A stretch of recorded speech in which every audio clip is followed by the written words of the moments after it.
Assalamualaikum warahmatullahi wabarakatuh. Perkenalkan, nama saya Ayu Anggraini, NIM 2030205093. Yang terhormat Bapak Mukti Ali, MPDI selaku pembimbing dosen studi keislaman. Baiklah, di sini saya akan melanjutkan materi yang disampaikan oleh Lutfi.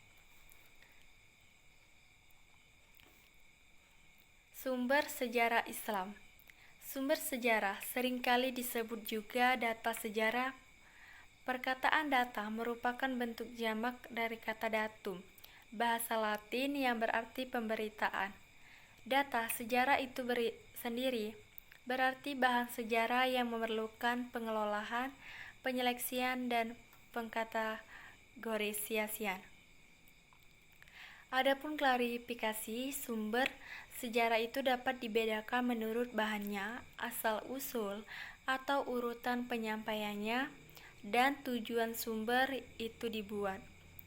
Sumber menurut bahannya dibagi menjadi dua, tertulis dan tidak tertulis. Sumber tertulis, kumpulan data verbal yang berbentuk tulisan, dalam arti sempit bisa disebut dengan dokumen.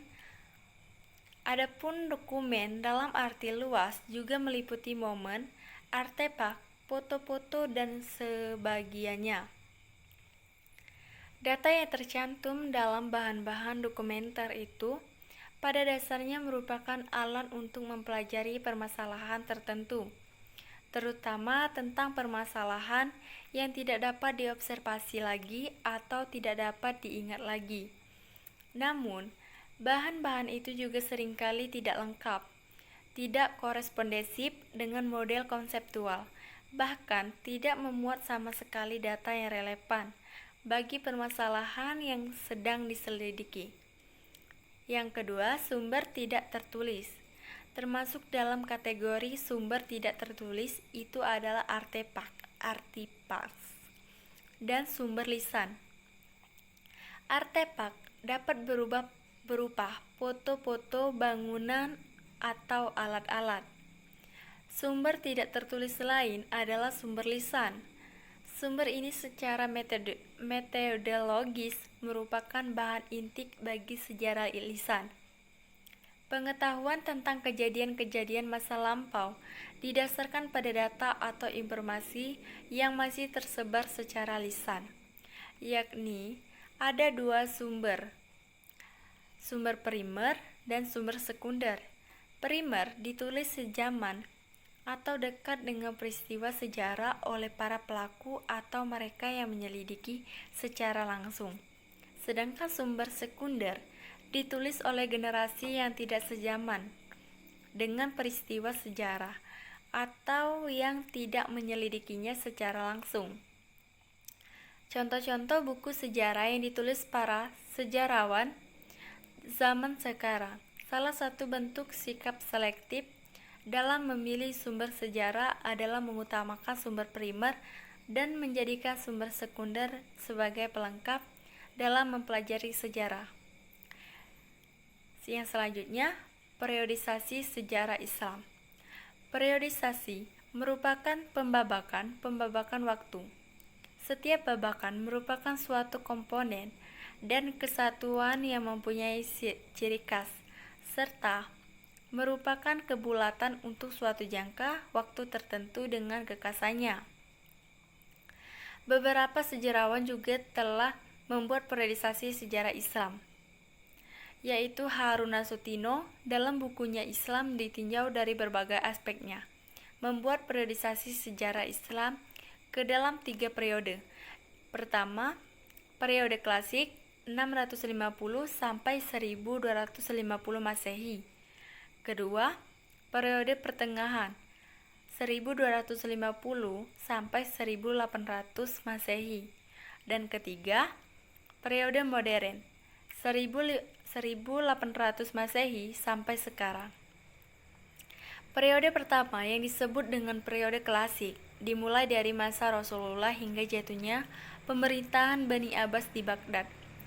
Periode ini ditandai dengan adanya upaya perintisan, pengembangan dan kemajuan puncak. Yang pertama, peradaban Islam 650 sampai 1000 Masehi. Lalu diikuti oleh masa disintegrasi 1000 sampai 1250 Masehi.